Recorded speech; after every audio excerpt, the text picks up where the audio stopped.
ride with me to the other clans and we will defeat the sky people. You can't start the car. Johnny has the keys.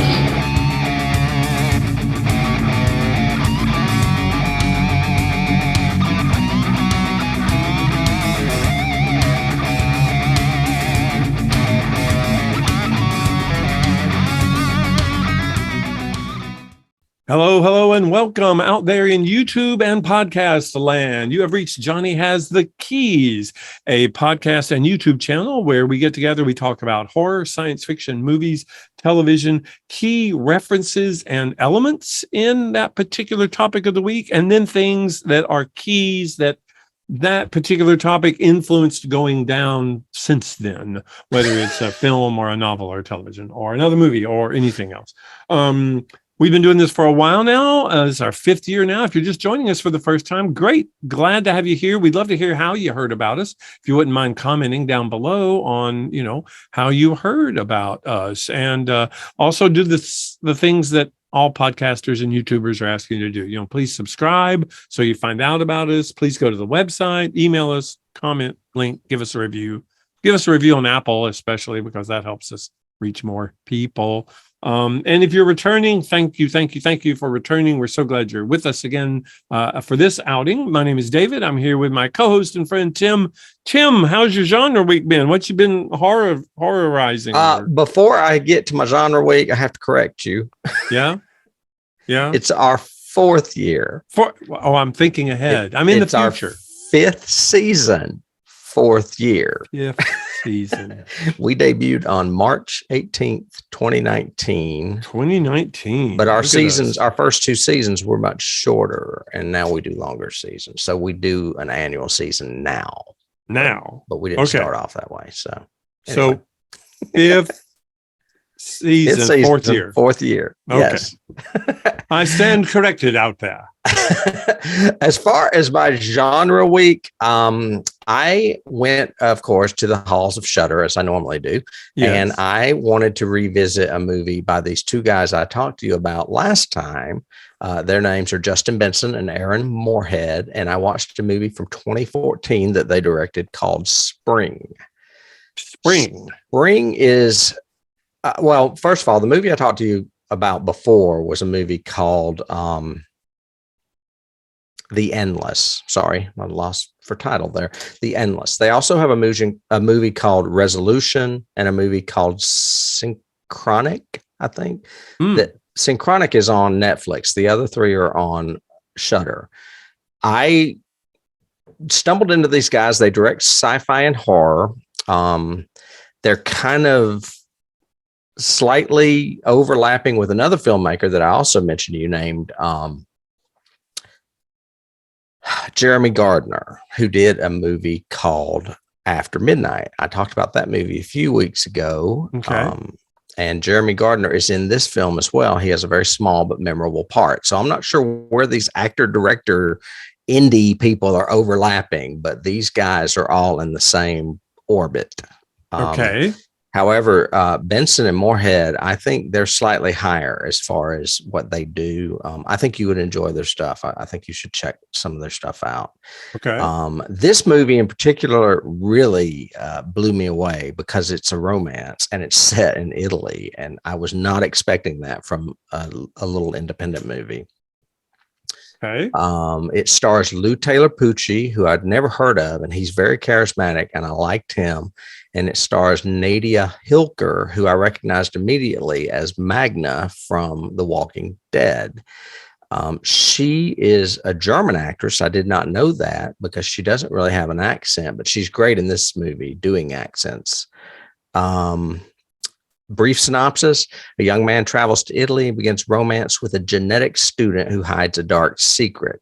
Their romance takes a strange turn as they confront figurative and literal monsters.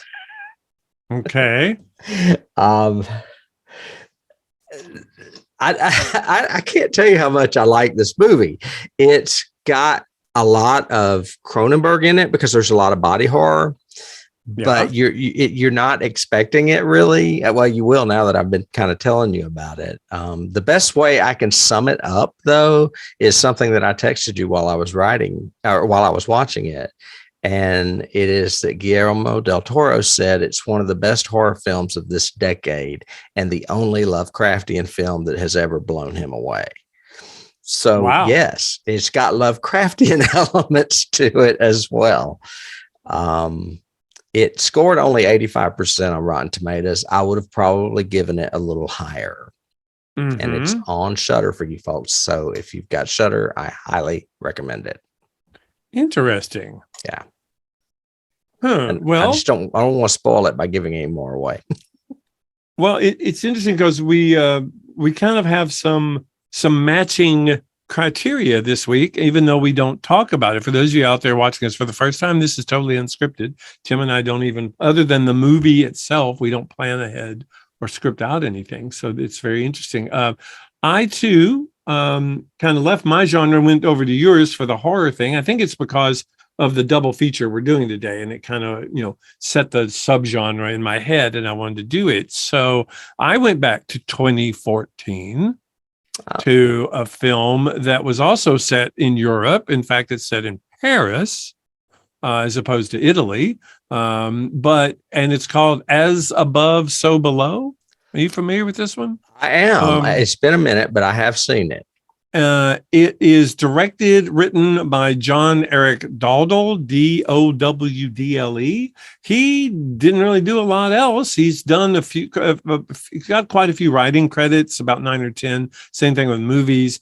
But basically he does his own stuff. He's similar to like a Quentin Tarantino-ish. He writes it and wants to direct it himself, kind of thing. So he did another one called Quarantine, and its sequel, Quarantine 2.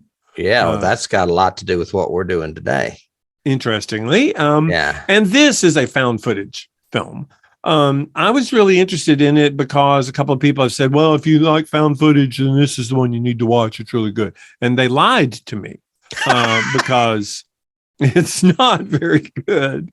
I don't remember it being very good. It's a foreign film, isn't it? No, it's all in English, no subtitles. Okay. It's straight. It stars Perdita Weeks, and I remember her just because of her name. Her name was really interesting, and you don't see that name a lot. It sounds very British, even though she's not. Well, she is, but I remember her because she had a very short part in Penny Dreadful. She was like in 4 or 5 episodes of Penny Dreadful. Had a really cool character that for a guest star in a long-running 2 to 3 season series, that's kind of cool to come in and be remembered. And she's really good in it. As a matter of fact, some of the issue that we've had in the past, as we've discussed in found footage films, is, unless you have really good actors, they end up either screaming the whole time or the scares don't seem realistic. They seem like they're scripted almost, kind of thing. So it's hard to do that amount of improvisational realism. But this one, the cast is pretty good. It's the filmmaking and the story that's bad.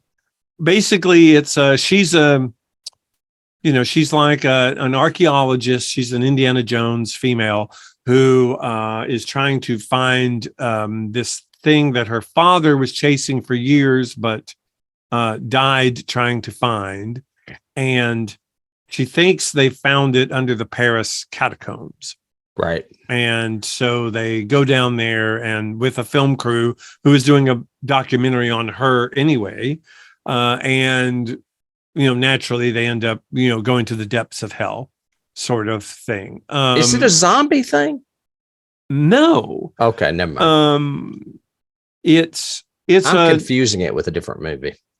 Well, it's a we don't know thing. It's at one point they break through a chamber. So they basically find a guide or two that are in the city that have been in the catacombs before. And they say, yeah, we can take you to that restricted area of the catacomb. But be careful because, it's dangerous and yada, yada. What do we get out of it? And she goes, well, whenever we find this hieroglyph or this artifact I'm looking for, it'll be surrounded by treasure. Because what she's looking for, ironically, is Nicholas Flamel's Philosopher's Stone, or Sorcerer's Stone, which is the same thing that inspired, as a Harry key Potter. It's the same thing that inspired Harry Potter in the first book, sort of thing. Or vice versa, because this was 2014.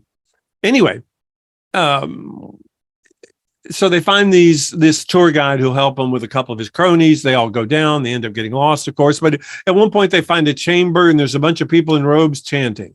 So they avoid that chamber, go somewhere else, blah, blah, blah. Later on, one of those women is walking in the halls behind them, and they don't know why.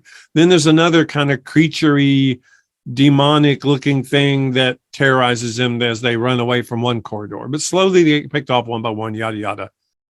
It does end on a happy note, which is unusual for any of these movies. So I did like that aspect of it. But the guy has one camera, but then he gives everybody head cameras. And even though they're diving through water or being blown away or in rock slides or whatever else, these cameras never get damaged. They never run out of battery. And they always have to seem to have light to see what they're seeing in the midst of this dark catacomb.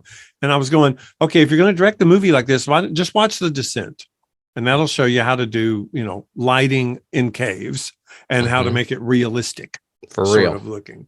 But so I wouldn't recommend it. I mean, if you're a big fan of the subgenre of found footage, then maybe go watch it just to have it on your list. But it is definitely not similar to the two that we're doing today. So there's that. Well, I the movie I was confusing it with is called Night Eats the World. Ooh. And I think it's French, and it's a zombie movie. Night Eats the World. But see, As Above, So Below takes place in Paris, and that's why I confused the two. Yes, it's the Paris catacombs. I can't remember if it's a found footage movie or not, but both of them were very, very forgettable to me. I didn't think they were great, so that's why they're not on my radar. So, okay. But what is on our radar? Yes, what found is this footage movies? Our favorite genre. Not. Oh my God! If anyone out there is listening, David and I are not a fan of these movies. They seem gimmicky. You mentioned something with this one just now that I had not realized. And do any found footage movies have happy endings? I think it's easier to do a downer ending. Well, yeah, because we found this footage. There's no record. Yeah, there is that sort of thing. That's kind of the gag. So no other movies that I have seen in this subgenre ended happy. And that I don't think they do. And yet this one does. They survive at the end. 3 of them do. 3 of the 6 in the party. Oops, spoiler. About it. 2014. It's almost 10-year-old spoiler. Yeah, there you go. So, I decided we needed to embrace this concept for a topic on the show. And that's why I chose these 2 films, because these 2 films are prime examples, or at least popular examples from their countries. And the first one, of course, is Paranormal Activity, which came out in 2007 in the States. And the other one is Rec, which is basically short for record on a camera. And it came out in 2007 as well, but in Spain. I guess we're going to tackle these one at a time. So we'll start with Paranormal Activity. Basically, the story is very simple. After a young couple move into a suburban starter house, they become increasingly disturbed by a presence that may or may not be demonic, and seems to always be very active in the middle of the night at around 3:15. There you go. I don't understand why this movie was so popular. I mean, it's just one of those, I guess, that happened at the exact right time. Yes. I think it tapped into that whole because it's a key that comes out of this particular movie in particular is all of these freaking ghost hunter movie series that are on cable. We're going to just wear these night cams and we're going to go into a place, and if we hear something spooky, we're going to react. Or and not even spooky, just a creak or a crack. Yeah. What was that? Did you hear that? I remember, I remember seeing this movie right after it came out. I didn't see it at the theater, but there was a huge hype about it. It was extremely popular. It was extremely popular. This movie made a lot of money. And so when it came out on DVD, I remember getting it to watch it and going, what is the big deal? And I watched it again this time, and there were certain things again that I could appreciate about it. I think I do like the performances in it. I think he's a little too much, but I really liked her. I thought she was very realistic, very natural in everything. I do like his pacing and editing of this, because there are times when you're literally on the edge of your seat waiting for something to happen. I wasn't bored. I was like, okay, what is it? What is it? What is it? But I went back to find out about this. Every time there's a scare in this movie, he puts a subharmonic in the soundtrack. You can hear it. It's like a it's this that comes, and and it's like we said about Jaws. It sets us up. It subliminally lets us know, oh God, something's going to happen. Something's going to happen. Something's going to happen. Even though the camera is locked down and just looking at one shot and it's not going to cut away, we now suddenly start to get nervous, sort of thing. And that worked for me. I liked that part of it. But I still, even watching it this time, which is probably my fourth watch. Really?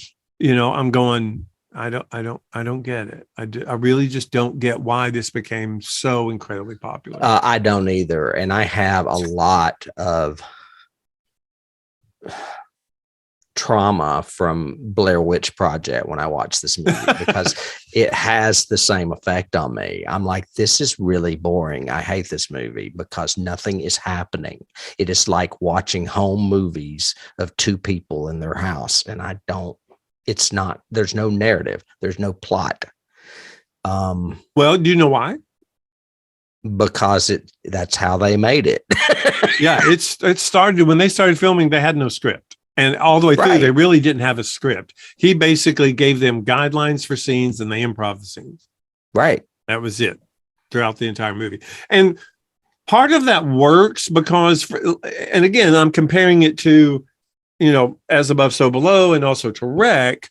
What works about this one is it does feel like a home movie. It does feel like somebody is literally holding a camera and positioning a camera around to watch me right now while I talk, or, oh no, now I'm going to shoot you, kind of thing.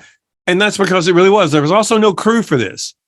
There was no crew. It was basically him and a home movie camera, a consumer camera. It was his house. And it was his house. Mm-hmm. Yes. But so that to me added a realism to this one that you don't get in like some other ones that seem, the camera always happens to be at just the right place at the right time to catch the monster jump out, or to catch the thing or the line that you're supposed to be saying. At parts of So Below, there's 7 people in the scene in one big cavern, and the camera just happens to hit each one of them when they say their line. And I'm like, that is not that just totally takes. Yeah. Whereas in this, I like the fact there are times where he goes, wait, and suddenly the camera goes and moves and runs around and, shows something. And he goes, did you hear that? And she goes, no, I didn't hear it. And he's like, he missed it, kind of thing, which to me makes it realistic. And there's also not as much running in this as Blair. Blair has a lot of disorientation to me. A lot of found footage movies has that. It's like part of the thrill, I guess. I don't know. This one was written and directed by Oren Peli, Peli. Yeah.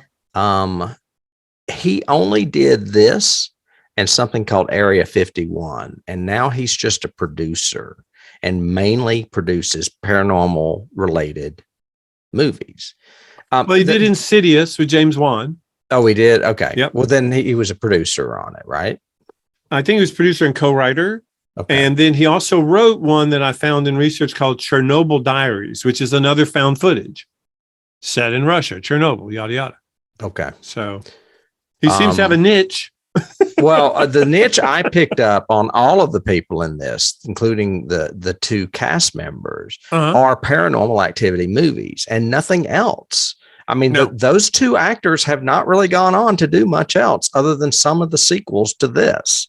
He has not really gone on to do much else other than produce Paranormal Activity movies. I don't know how many they have now. A lot. Yeah. Yep. Because they are riding the wave of the success of this movie, which was really successful. I don't know if you looked or if you saw in your notes, but like Spielberg likes this movie. Mm-hmm. And I'm like, really? I mean, I could see it scaring you late at night after you've had a couple glasses of wine, but well, I think like some of the fondness for this movie too is from, especially from, I think, industry people or, motion picture and critics and all that, is the success story of it. I mean, he made this for $15,000. He released it at festivals in 2007 because I have the release date. The actual release is in 2009. Yeah, it was later. And that's because Paramount saw it at one of these festivals. One of their producers saw it and said, blah, blah, blah, blah, blah, let's buy it, bought it from him. They spent $200,000 just doing a new ending than what he had in the original. And then spent almost $300,000 in marketing and advertising. Well, and they almost remade it. Yeah. And they were going to use this as like a DVD extra. Yep. Yeah. Almost like Within the Woods was for Evil Dead. Evil Dead. Yeah, exactly. And so I think a lot of this, like I can understand Spielberg liking this from that, wonderkin success story thing. You shot this with a home camera in your house with the first two people that basically auditioned for you or whatever, and you made it for $15,000 and it's grossed, X number of millions. Well, it made $9 million its first week. And then it went on to make $193 million. Yeah. Total. And it's the second most profitable film ever made based on return of investment. Guess what the number one is? I don't know. Blair Witch. Blair Witch. Makes sense. Yep. No wonder everybody jumps on the found footage boat. Yeah. Mm-hmm. No wonder everybody jumped on. Like 250 or something million. Crazy. That's why everyone's like, if you want to make a movie, use your phone. Because you can become you can be a success this way. And I'm like, you can be Oren Pelly yourself. Right. Let's see. Any scenes stick out to you before we move on to casting? I mean, actually, I don't have a lot casting anyway, but I do have in production. And one other last production note was he did base it on his feelings moving alone to a new house and how it creeped him out. The new house did.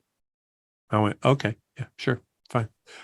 Scenes, I guess the scene that always imprinted on me from the first time I saw it and even down to this last time is not the big attack, but the one before it. So the one when that same lockdown shot of the bed and the bedroom, and way down the hallway in the distance, you see the door open and the light come on. And then you see a few minutes later, the door creaks open a little bit, and then you see the bedsheet move. But all of those are timed really long in between each thing. So you're not sure what's happening or what's the next thing. Because of the little counter. Yeah, on the because camera. of the camera, which adds to it. I think that was a great add. To me, that's the best scene in the movie is when she stares at him, and it's for like 3 hours. Oh, yeah. She just gets out of bed and stands and stares at him. Stands there and stares at him. And I'm like, that is creepy. Right. I don't know how they did that. I mean, I'm assuming she didn't really stand there for 3 hours and they just sped up the film. I guess they had a fake counter on there that they made. Move. Yeah, you just make a fake counter and add it in post. Because they were doing that too. They were editing stuff as they were shooting it. Oh, he was editing at the same time. Let's do this. It's scary. Yeah, let's do this again. It's scarier. And let's show you looking at the footage that we just shot yesterday. Mm-hmm. Kind of thing. I guess the other scene that comes to mind for me is the scene with the doctor, because I like getting into the backstory. Both the scenes with the doctor, however, he seems kind of scriptedly contrived. She's very natural in it. And I really like that. And she mentions, you find out a little bit of backstory that basically she's been haunted with this all of her life, since she was a little girl, which goes into that old thing I remember reading. It might have been in a Stephen King forward or something about how poltergeist activity centered around young women, young girls, like 12 and 13. There's a lot of poltergeist activity when they're that reaching sounds like puberty. Carrie. Yeah. And it may have been in association with Carrie or something like that, but it was actual, scientific documentation that poltergeist activity around young girls, sort of thing. I like the scene also where she gets dragged out of bed, because the effect's really good to me. I'm like, How do they do that? It looks like something really is lifting her leg. Yes. It looks like and it looks like a real physical threat. It looks natural. I mean, you didn't expect it, kind of thing. There were 2 endings of it. 3. I only saw 2. Well, I don't think one of them was filmed. Maybe I've got this somewhere in my notes. I'll look. The one that I saw originally was not the one I saw when I reviewed it for this podcast. It was a different ending. The one that I saw ends with basically him being thrown at the camera, kind of thing. Yes, and that's the theatrical release. Yeah, the one I saw, I guess, on DVD, maybe, or the one I saw originally, has cops coming in and everything. I mean, it has a big, huge ending kind of thing to it with her, and it's obviously a big, a different ending. The 3 that I have are the one that you described, the one where she throws him at the camera, and then she looks up and has that like demonic face, and then it just goes to black or whatever. Yeah. The second one was she wakes up, stands by the bed, pulls the blanket off.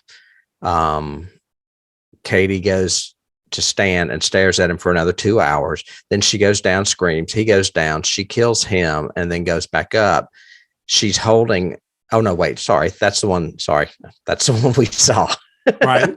The second one, she comes back upstairs with a bloody shirt and a bloody knife in her hand. She sits on the bed, rocking back and forth. The friends a little while later, cops come. Yep. Right. Okay. That's the one you described. All right. Then Yep. the third one is very similar to the original up until she kills him. After that, she comes back all bloody and the door closes behind her. She approaches the camera, slices her own throat. Ooh, Yeah. that would have been interesting. Yeah. I guess I'm not sure which one's the one Spielberg saw, but Spielberg's the one that told them they had to change this ending. Did you know that? Or No. He told Paramount. I'm sure he didn't tell them. He probably saw a screener from Paramount and called somebody that worked there and said, you need to do this, but you got to change the ending. I did. Okay. I didn't know he was the one that did that, but that would, I guess, make sense. Yeah. I mean, they're each in their own right, definitely unending. And like we said, it's never a happy ending in found footage. No, not at all. But I was also, I had the whole, who did it? Was it Eddie Murphy thing too with, I'm sorry, if something drags you out of bed down the hallway and your husband has to rescue you or whatever, get out. Why are you even in the house for the next 10 minutes? There would be no. But I love the fact that in that second meeting with the doctor, he says leaving won't make a difference. It'll follow you. And I thought, oh, okay, that was a nice little ad, to have that in there.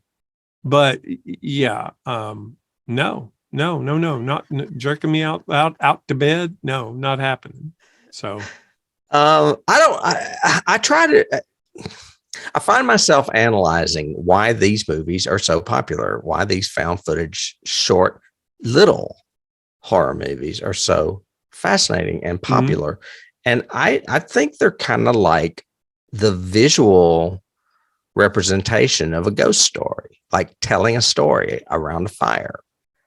You know what I'm Sort of. saying? Yeah. I think because you're discovering it as you listen breathlessly to the story or whatever. Yeah, I could see that. I also think it's similar to JC's Haunted House. You know, you Or universal haunted houses that you pay to go into or whatever. well, you're more because they're usually in locations that are familiar to everybody. Mhm. You're not in a strange, weird place. Even if, you know, the catacombs of Paris, it's like a cave. They treat it like a cave. Most people have been in a cave at least, or seen pictures of a cave or a cave experience or whatever. So I think people relate to that a little bit.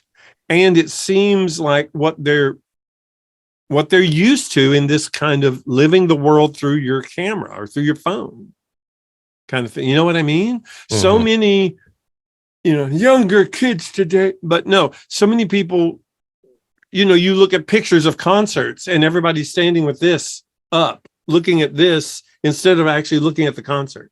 Right. Because this is what they're used to. They're used to this screen, living vicariously through this screen kind of thing. And I think that has something to do with it too. There's, you know, and maybe Tim also subconsciously it plays to that whole rubberneck kind of thing because I was thinking voyeurism. Yeah, for sure. We feel like we shouldn't be watching this, but we are. It's kind of pseudo taboo. Yeah. You know, it's that one reporter in Vietnam that got the shot of the helicopter crashing. You know, or the army guy getting shot right on the battlefield that we'd never seen before kind of thing. Yeah, you don't have to convince me of that. I am totally at the fact that that voyeurism plays a large part into the success of found footage horror movies because you feel like you're watching real people. I wonder if anybody's done a found footage porno movie. That'd be interesting. Aren't all porno movies found footage? No. Well, yeah, no. I guess it would depend, you know. Well, you know, modern porn is now. Old porn movies did used to have plots and stuff, or they tried to, but nowadays it's just sex on video. Yeah, nowadays it's like, hey, step bro, what are you doing, or whatever. Yeah, okay. Yeah, I wasn't joking. I mean, really, most modern pornography, I would think, is just found footage, or not found footage, but it's just shot. You know, it's home movies. Basically. Yeah, with the whole shaky cam kind of thing. Okay, I hadn't thought of that. Yeah. I don't have anything on the cast, like I said. One thing, Katie Featherston played the lead. She's Katie. There was one other person considered for her role, another Katie named Katie Gallagher, but she was a Survivor runner-up, and they didn't use her because they thought she would be too familiar. Do you remember her from your Survivor edition? I don't, but you got to remember this came out in 2007. So I mean, if she was on Survivor, it was probably more than 15 years ago. So it's been a long time and I don't remember her. Not like I said, neither her nor Micah Sloat, who played her husband, they were married, weren't they? I think they were. Yeah. They haven't done anything else, not really at all. I mean, very, very little. Their resume is very small on IMDb. Yeah. Now, as far as awards, the movie didn't get a lot of awards. It was nominated for a Fangoria Chainsaw Award for Best Wide Released, but it was simultaneously nominated as Worst Film. So Fangoria, make up your mind. Make up your mind. And it was nominated for a People's Choice Award for Favorite Independent Movie. It got a lot of other indie nominations as well, but no wins. However, ironically enough, this movie is on the 1001 movies you must see before you die. And I don't get that. I don't get that. I don't get it at all. I mean, we see so many movies that should be on there, and yet this one is and shouldn't really be on there. Before we move on to keys and on to our next feature, the only other trivia like stuff I have is what I was telling you. Steven Spielberg had to stop watching the film halfway through on a home screener because he was genuinely spooked by the experience. He completed it the next day in daylight and loved it. I thought that was funny. But he convinced the filmmakers to change the original ending. Makes sense. Like I said, I'm not sure which one. Maybe it was the throat slit. I don't know. I mean, I did not watch this on DVD, so I'm not sure if they had all three alternate endings filmed or not. Interesting. Yeah. I watched this on like Amazon or something. I can't remember. And Oren Paley said he was fond of the original ending, but that it didn't test well with audiences. So Paramount did, like you said, gave him extra money to shoot another one. Yeah. He did try to fight it for a while, but he said he's okay with the one they chose. Okay. Sure you are. You made $193 million. Yeah. Keys. Well, okay. So I guess, like we mentioned, I think when we did Blair Witch, the big key for this originally is Cannibal Holocaust, which is considered the very first found footage movie. That's a good one. I didn't even think of that. So you've got to have that one. I think Blair Witch definitely was a precursor to this one and a key to this one. And also, I wrote under my Blair Witch notes retroscripting, which is this kind of we'll put the movie together as we go kind of idea. We'll re-edit stuff, we'll change stuff and everything else. You get that luxury when you're filming with a single camera or two or three single sources and a smaller cast and basically in the woods or in a cabin or in the house. And you don't have to worry about, makeup, effects, lighting, any of that. You can get away with this kind of, I'm making my movie up as I go sort of thing. But as most filmmakers know, if you're doing anything, even remotely scripted or involving any kind of effects, you don't get that luxury. You have to do it right, sort of thing. You're not opinionated at all. No, not at all. Actually, you'll be surprised because, well, you'll see. Okay, that's fine. Our second feature, before we move on to it, we're going to do a few more keys, but our second feature is definitely a key to this film. Oh, because in both films, I will tell you why. This is a specific example. Yes. Is both films feature people running up and down stairs a fucking lot. A lot, yes. Running up and down stairs, and also essentially a female lead.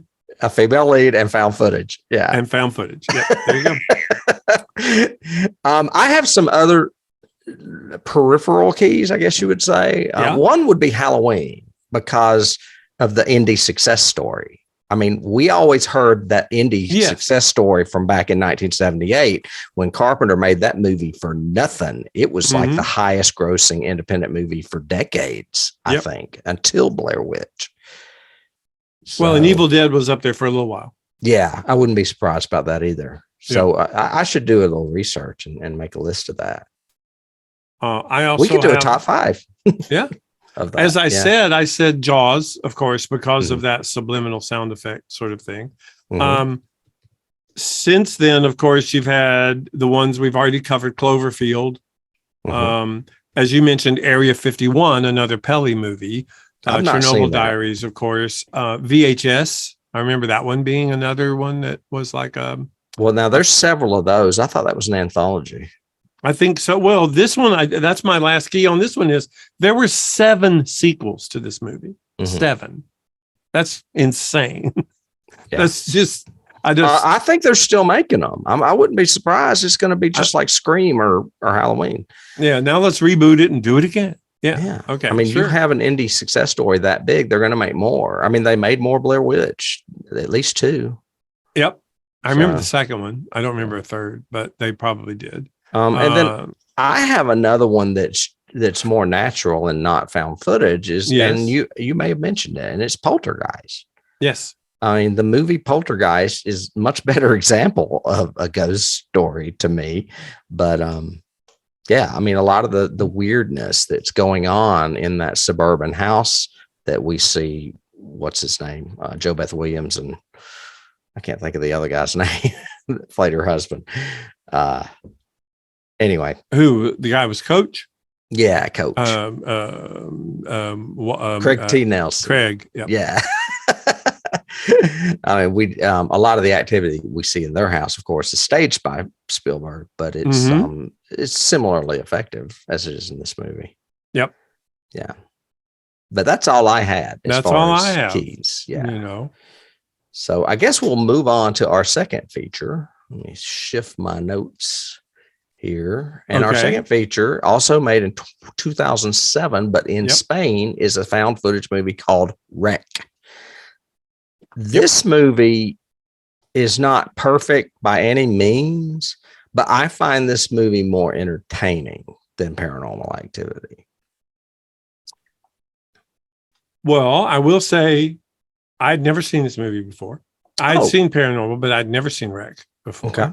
I had always confused it with one that I think you had mentioned before, which may have been a Fulci or something, which was like zombies in a hotel or something, or an apartment complex or something. I don't know why. I mean, Fulci did a lot of zombie movies. You could be describing any of them, really. But I think that's why I confused it, because, again, Italian, Spanish, foreign, that sort of thing. Well, yeah, and but the Fulci stuff would have been 80s. This is, more modern. I wasn't happy that I couldn't find a dubbed version. So it was subtitle madness for this one. But I will say that of all of the found footage ones we have watched, this is my favorite. And it actually genuinely scared me in places. I was unfreaking comfortable in places. And I'm so glad to hear you say that. I was genuinely scared. I was going, Smith, damn it, dude. No. Do not put your head up and no. How do you like that shot where they're all like gathered down at the foot of the stairs and then you just see that body fall in the background? Yeah. And all that is one freaking shot. Yeah. I was amazed. I went back after it was all over. I went back and watched a couple of those long opening shots that he has, which are really good. I mean, going from literally the fire engine up to the doors, across the street, around, through the doors, into the hallway. We talk, we go around all these different people. We end up going upstairs, down the hallway to the bedroom, have the big fight, run away, come downstairs and almost to the front doors before we cut. It was all one freaking shot. Right. I was going, it's hard enough to get two people to be able to be that intense for that amount of time. Yeah. But to get that entire cast to be that way, that was really impressive. I agree. This movie is not the brainchild of three people in a house saying, let's make a movie. This movie is made by experienced filmmakers that are still working today. And it felt so real. I mean, I think in places, and was really good for that effect. If you haven't watched this movie, go watch it right now before we spoil it for you, because, man, it scared the dog out of me. All right, I'm going to read a brief synopsis before we keep going. The film follows a Spanish late-night television reporter, Ángela Vidal, through the lens of her cameraman, Pablo, who we never see, really. Ever. He's just the camera. During one report of the happenings in a local fire station in Barcelona, the duo follow a team of firefighters who get a call from an apartment building nearby about a trapped woman. When they arrive, they find the apartment's residents huddled in the lobby.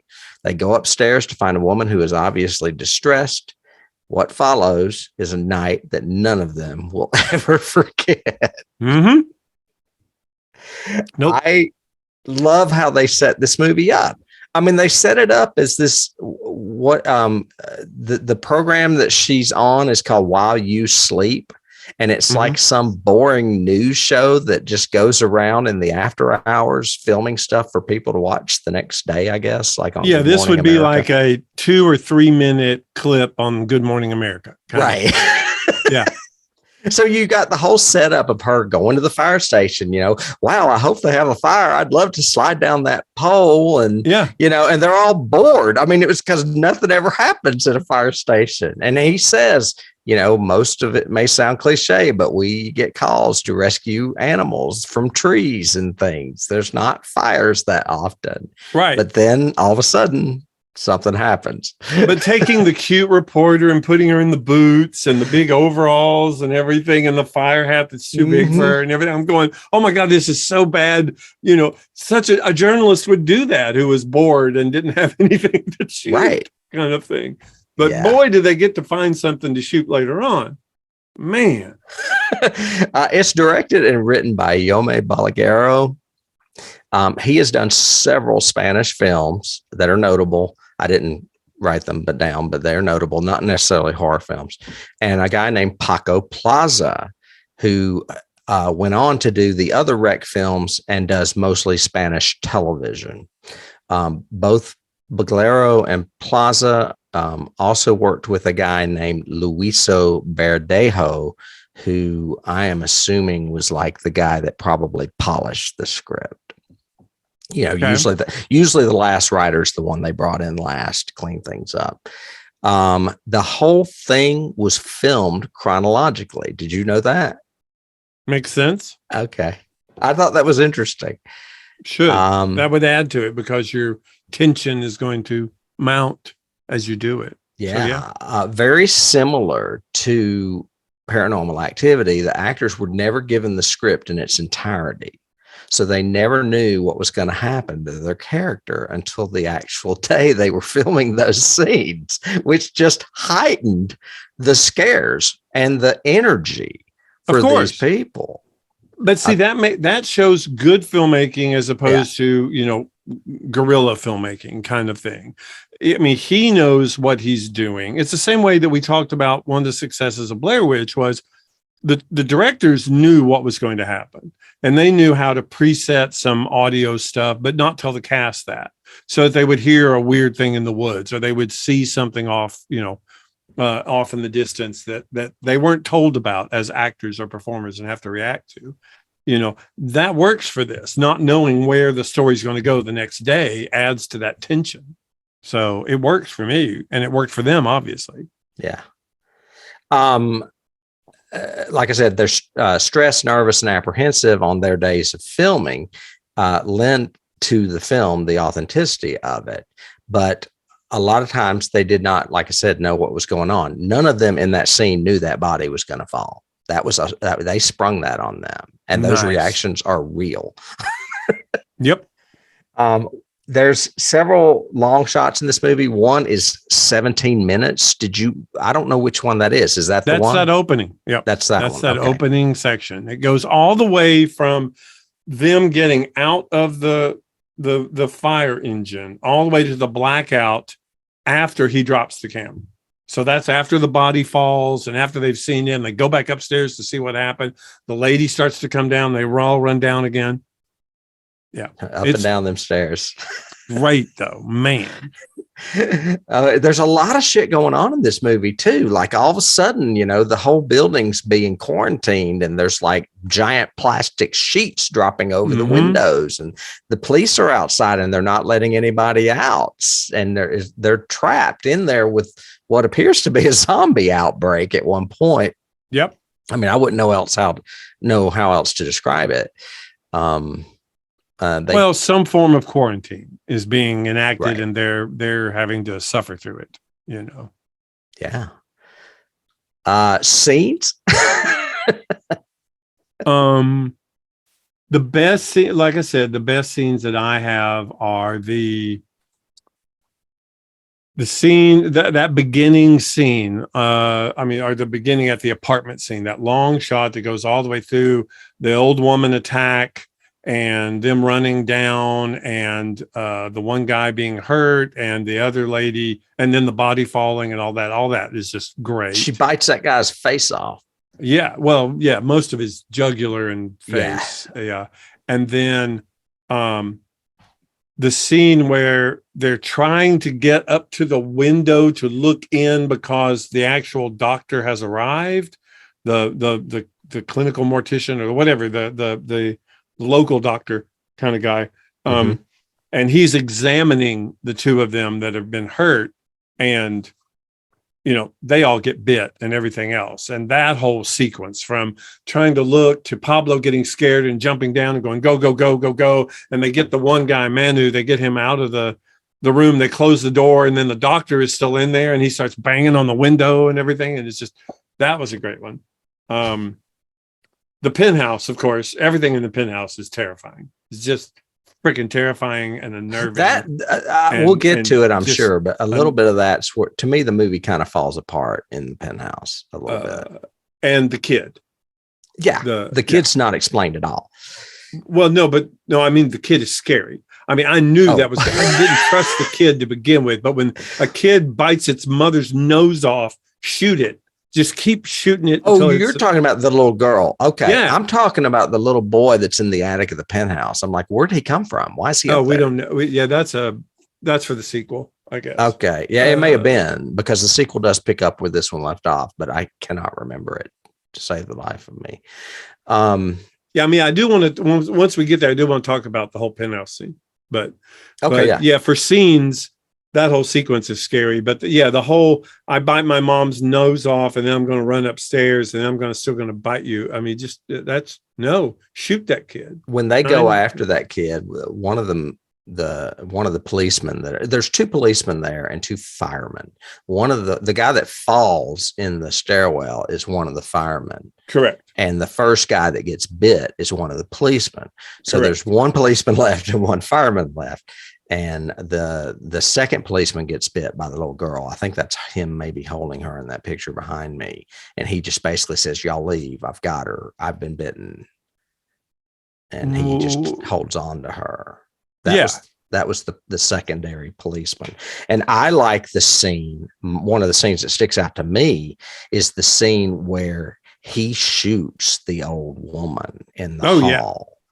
And you realize, he's a cop, but he's probably never killed anybody. And he is like freaking out because he thinks he's just killed an old woman. Yes. Of course, later they go back to the hall and the lady's body's not there. So she's still up and around somewhere. And then we have to stick her with a big board or whatever they killed her with later on. Yeah. Right. Yeah.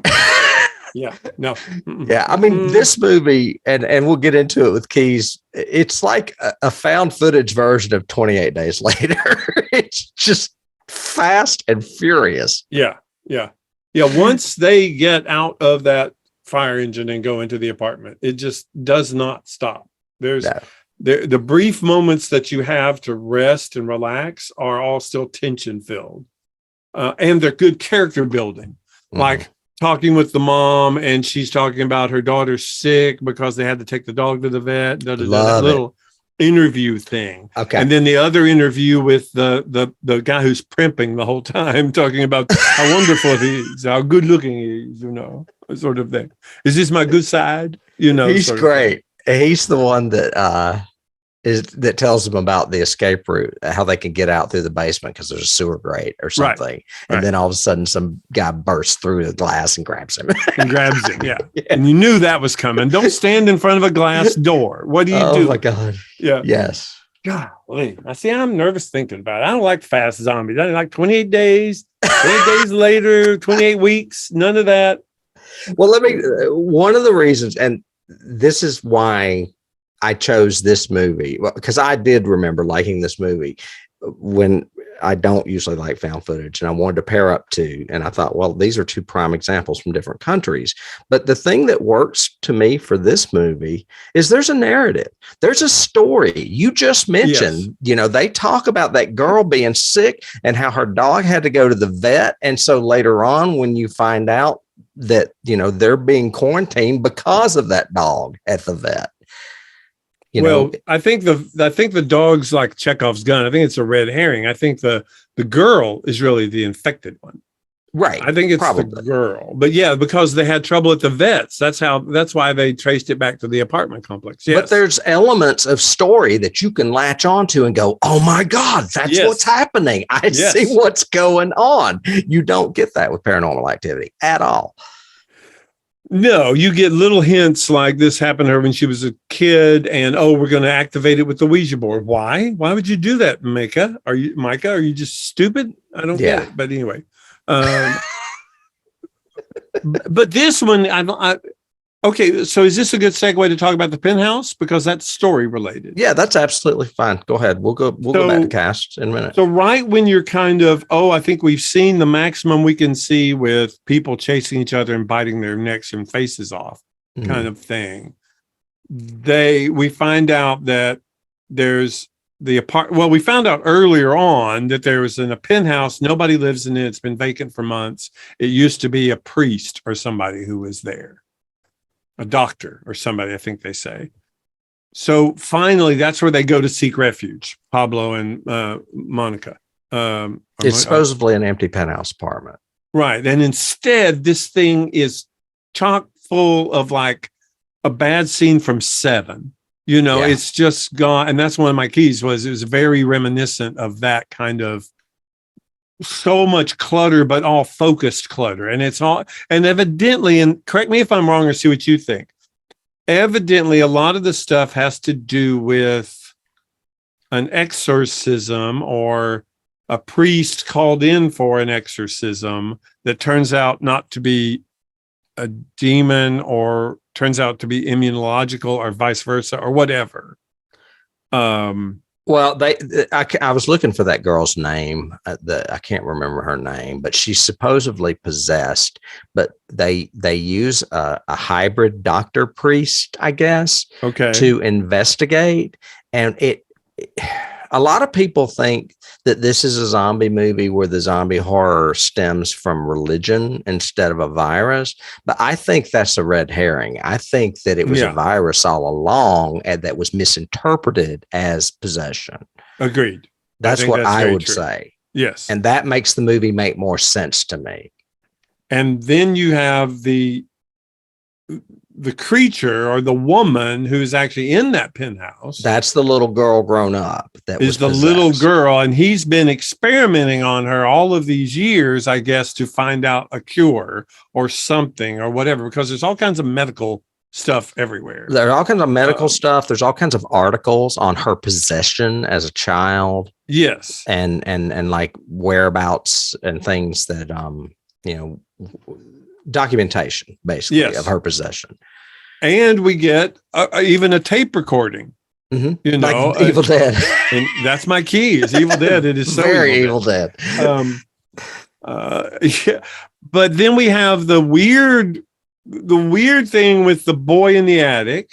That bothered me because I didn't understand where he came and from. is not resolved in any way. The only thing I could figure is maybe there's another way up into that attic and he was just hiding because he was scared and infected. I don't know. Or maybe, and it probably comes up in one of the sequels because I know these have sequels, but maybe she at one, maybe the virus demon girl at one point had a baby and he's kept it alive too.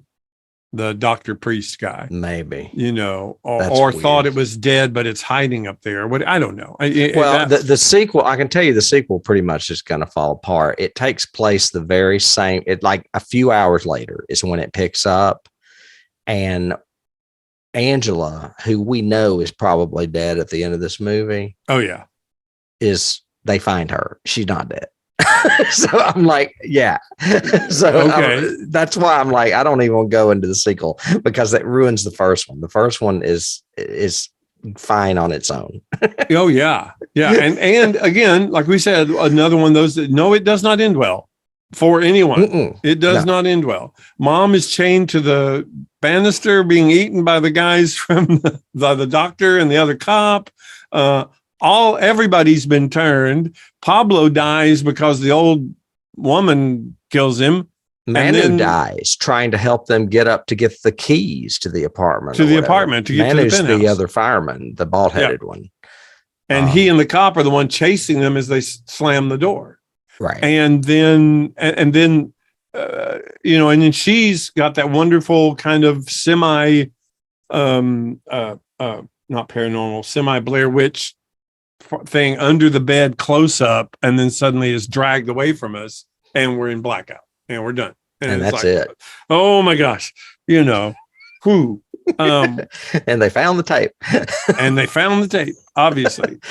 Pablo filmed that whole thing. And I do, other than there is obviously some logic with, him being able to film everything perfectly at, where the action is. But I do love how they introduce things that make it more realistic. Like when at one point the cop makes him turn the camera off, and he does turn it off, or he's running and it is jerky because he's running, or the camera drops and all of a sudden you're seeing the sideways view and it's completely still, it's not moving at all. And that's great because it's a relief, for one thing, because you're not having to deal with shaky cameras all the time, but it's also realistic. They also do a couple of times, I think is really clever, when she's dropped her mic, or the mic has interference and you lose the audio. And suddenly now it's even creepier because you're watching it, but you can't hear it. Or it's real, that guy. And then the mic comes back and you go, oh my gosh. Yeah. So how did Barbara like it? What? No way. It would be catatonic watching this movie. But other great things about lighting is really good throughout this movie. The lighting in all the scenes, you see what you need to see without it being too much. There are times when they do, like the pictures behind you right now, there are times when they obviously show it's a camera light, so it's very specific on what it's shooting. There are other times when you're getting light from the outside, whether it's the cops' lights or street lights or whatever, which work. They have that whole sequence in the penthouse at the climax that's in night vision.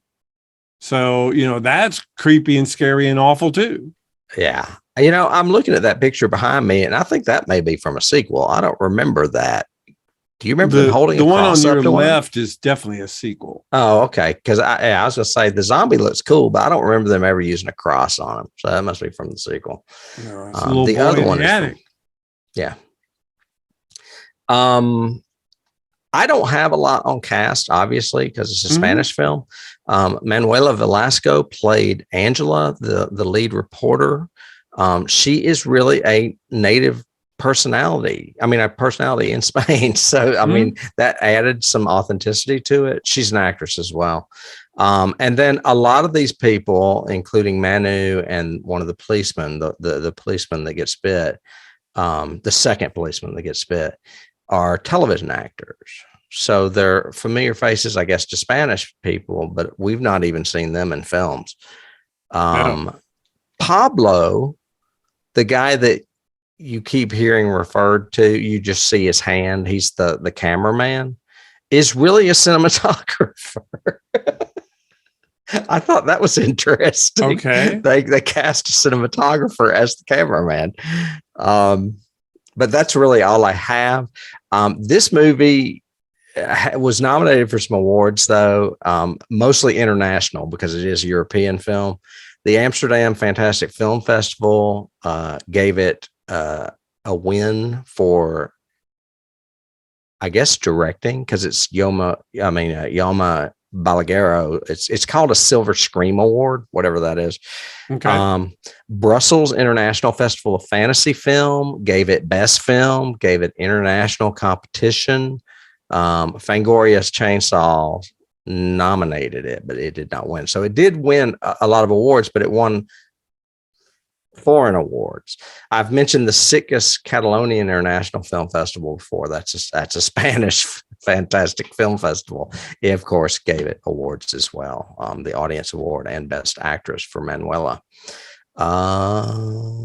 Actually, it gave it more than that. It also won Best Director, Grand Prize, Writer, and Best Film. So, but that's also, I mean, it's a Spanish festival, so no wonder. It is not on the 1001 movies you must see before you die. See, I would recommend this before Paranormal Activity. Absolutely. This movie deserves it. Paranormal does much scarier. Yeah. I have in my research, and I'm not sure, I have what we talked about budget wise. It cost $2 million. It earned $30 million. I think, on initial release. I don't have that information on this one. But I also have in my notes, for some reason, Paul Naschy, Naschy. Okay. It's called the father of Spanish horror. And I think it's because he was very influential on the director of this. So he was a huge key for the director. And it says, look up his The Blind Dead collection. I know. Okay. I know that series. I watched a little bit of one the other day. Okay. They're slow. They're slow zombie movies from the early 70s, I think. Okay. Yeah. But yeah, evidently he was a big Spanish director doing a lot of, I mean, he did everything from Wolfman to Dracula to Frankenstein, all these classics that he did in Spanish. In Spanish. And his name is Paul Naschy. Naschy, Naschy. Okay. Because I am shocked that I've never heard of him. I'm going to look him up because that sounds like somebody that should have been on my radar. Lots of novels too. He wrote horror novels and everything else. So evidently he was pretty big. But I found him just through research doing for this one. And I also saw that she had a lot. The Manuela Velasco has a lot of credits, so she's done a lot of stuff, all short stuff, but very popular, I think, in Spain. Yes, and I'm guessing when they don't call her a reporter, they call her a presenter. A TV presenter, which makes me think maybe she hosts like reality shows or something. I don't know. Maybe. Or which would make sense. I mean, they did that with that British zombie movie where they crossed over with Big Brother and they actually used the real host from Big Brother in the movie. Oh yeah. I can't remember the name of it, but it was like a mini series on BBC. It was pretty good. Yeah. And makeup is good in this too. I think the blood looks realistic in it. The makeup effects look realistic in it. And it really works. Even the dried blood later on one of the cops looks like real dried blood does. It didn't look, too Italian red or, too runny kind of thing. So. I thought there are a few things in this that do not make sense to me. And I don't know if they're cultural or not, but like the one person in the building that has some sort of medical experience is treating them. There's like a fabric factory or something. There's something adjoining this building down in the basement. It's like a textile type warehouse or something. And he is treating the two people, the fireman that fell and the cop that was bitten. And he says, I give injections. And I'm like, okay, but why do you have them in your apartment building? Because he's like giving them shots. There's one that's really gnarly where he sticks it in the actual wound of the guy. And I'm like, whoa. Well, they're in from what I remember, they're in the essentially the clinic area of the textile mill. They're in the nurse's office. Okay. Is where they were there. But he had them up in his apartment because when they first talked to him, he's not a doctor. He's an intern who works at the hospital. Right. So I'm assuming maybe he brought needles home with him. Well, that's what I was thinking. I was like, why do you have needles at your apartment? But maybe you're right. Maybe they were in a clinic of the textile warehouse. That would make more sense. Tim, he's just a diabetic. He's a diabetic, keeping needles near him, man. Yeah, so he's going to inject them with insulin? He's got to have something. Well, no, I go to the clinic downstairs. I break into the nurse's office. I steal their drugs, whatever. I don't know. But yeah, funny. I mean, there were a few of those that are in passing. You go, what was that? Oh, okay, never mind. Yeah, that confused me. And some of the stuff with like, why would he have that girl up in the penthouse for so long? And if he left her up there and locked her in there, why didn't she break out? I mean, she obviously wakes up hungry and lumbering around in the apartment with her gigantic body. Well, and I never got the impression she was hungry. I got the impression she was just maniacal. She was just killing. I didn't see was she eating Pablo? She was eating Pablo at the end. Yeah. Oh, okay. Yeah. When what's her face turns the camera on her, she's eating Pablo. When Angela turns it around or whatever. Yeah. Okay. Yeah. But yeah, because, but again, I think he's setting that up for sequelitis. Maybe. Because again, and this is one of those where, I'm usually the logic caster or whatever. I didn't really mind the fact that we never really found out any details in this. We didn't find out where it started, where it came from, what's happening. what's up with the boy upstairs? What's with the girl upstairs? Who was the priest or doctor guy upstairs? We never know. We never even see him. We never answer any of those Right. questions, but it I still love is that. a phenomenal experience. Yeah, that's calculated ambiguity. You know, I like that. Agreed. And it goes along with like your novel and other thing else where you don't really have the answers. You're just dealing with the situation. You're in the middle of the situation. Yeah, the answers don't really matter right what's now. going on. Yeah. Who cares? You know? Yeah. Don't fight about it. There's fucking zombies, man. Right. I was going to tell you a great zombie thing, kind of, and it was from Night of the Living Dead. These two guys were arguing about it, saying that had the two leads worked together, you would not have had the ending that you had. If they had agreed to either all go into the basement or all stay up there and not fought, you would have probably survived rather than all of them die the way they did. It was a very unique ego. Yeah. The whole thing was, it's not just about, humans are bad, zombies are bad, humans are worse, kind of Walking Dead thing. It was about humans can't even work together. If you could work together, you could solve the problem. But I thought that was interesting from a Romero. And honestly, I said it's ego. That's actually being a little lenient. It's really probably racism because of the fact that one of them was white and the other was black. And he didn't want to do what the black man was saying they should do. Of course. But if it wasn't racism, it was ego. It was probably both. Yep. But before we move on to keys, the only trivia I have has to do with the key.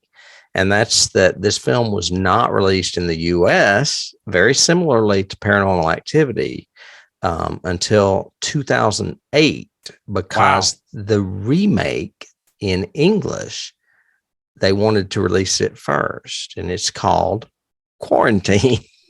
Oh, okay. Which is what you were talking about earlier. I thought you knew that. Did you not know that was an American remake of this? No, I did not know that. It stars Jennifer What's-Her-Face from Dexter. Okay. The girl that played his sister, I can't think of her name. Jennifer Carpenter, maybe something like that. Anyway, it's not good. Well, it's interesting because not as good as this. Well, I have in my notes, it'd be interesting to see if this was dubbed. See a dubbed version of this, so I'm not having to read it, and I wonder if I would like it better or worse, sort of thing. So, so obviously they did that in this recreation. But I mean, we felt the same way with Let the Right One In. When they Americanized it, it wasn't as good as the original. It's okay. It's better than Quarantine. Well, I'm sure, but yeah. And it has that girl in it you like, Chloe. Is her name Chloe? Grace Moretz. Grace Moretz. Yeah, that's she plays the little girl in that. That's all I have as far as trivia. We can move on to keys if you don't have anything. Nope. Paranormal Activity. Yeah. Cannibal Holocaust. Cannibal Holocaust. Yeah. I do have, we talked about it, Evil Dead, of course, because of the tape recorder, and they turn the tape recorder on and they hear the doctor, talking about his research or the past or trying to set up the backstory kind of thing. I also have Dawn of the Dead. You got a bunch of paramedics, not they're firefighters, not cops in this one, but they're going to an apartment EMTs. complex that is infected. Right. And goes from there. I would go a step further and go into zombie found footage films, and there are several, but the one that I'm going to mention is the one that George Romero did himself, which is called Diary of the Dead. Okay, which is a very, I think, underappreciated movie. I kind of like it. He kind of went back and reinvented night with it. Yeah. But I mean, he didn't do Night of the Living Dead. He did a totally different story, and it's done found footage wise. The only thing that's reinvented is that it's the outbreak again, but it's more in modern times. Okay. So. I would also say, two of my notes are Cloverfield and Silence of the Lambs because of the night vision. There's entire sections that are using night vision in it. Right. And And that's become very effective in a horror movie. And since it is equipped in a lot of cameras now, you will probably see it more. Blair Witch, of course, I've got in my notes. You obviously should mention Quarantine because it's the remake. Quarantine is the American remake, and I do have that in my notes. And I just found another found footage one of zombies that I put in here that has gotten really high marks on Rotten Tomatoes, and I hate it. It's called One Cut of the Dead, and it's a Japanese movie. Okay. It's on Shudder. I was like, you know what? I think it's on Shudder. I watched it somewhere, and I don't know what people are raving about. It's almost like a comedy. I was like, this is stupid. But yeah. All right. You mentioned 7, Rec 2, obviously, and I think there's been a 3 and a 4 since then. Wow. Yeah, there's been several of these. Spain latched on to the success of this one for sure. But that's wait. Here's one last thing. I'll read this one because I got it off IMDb. One of the major inspirations for the first-person survival horror game, Outlast. Do you know that game at all? I do not. Okay. It came out in 2013. Says the game explores lines between science fiction and religion, much like the Rec series does with medical science, viruses, and possession. Interesting. No, I haven't seen that. Yeah, the POV was inspired by shaky found footage style used in this film. So that's a game that is loosely connected to this as well. And I guess now you could also say, what's that one that's on? The Last of Us. The Last of Us, yeah. Oh, yeah. Man, is it good. But yeah, that survival horror gaming trend too. Yeah. Which is usually running from advanced zombies. Yeah. So I guess in conclusion, we like Spanish films better. No, we like Spanish found footage films better. Well, they're doing a better job than the English ones so far. Yeah. Yes. So that would sum up our little double feature of Paranormal Activity and Wreck. I was pleasantly surprised that both these movies were made in the same year. I did not do that intentionally when I That's very nice of you, though. But we want to thank all of you guys out there for watching and listening to us. We'd love to know what you think. That's what Tim and I think. What do you guys think about either one of these or both or comparing them? Leave a comment below for us. Email us. Feel free to go to the website and check out past episodes of Johnny Has the Keys and find another one that you might like. Again, we'd love for you to subscribe. We'd love for you to review and do all of those things. Next week, Tim, we might be going to science fiction world, maybe. Oh yeah, we are. We're going to Mars. Yeah, can't wait. And hopefully, it will not scare me as much as Wreck did. I don't know. It's pretty scary. All right. Well, I'll see you next week. All right. Talk to you later. Bye. Bye.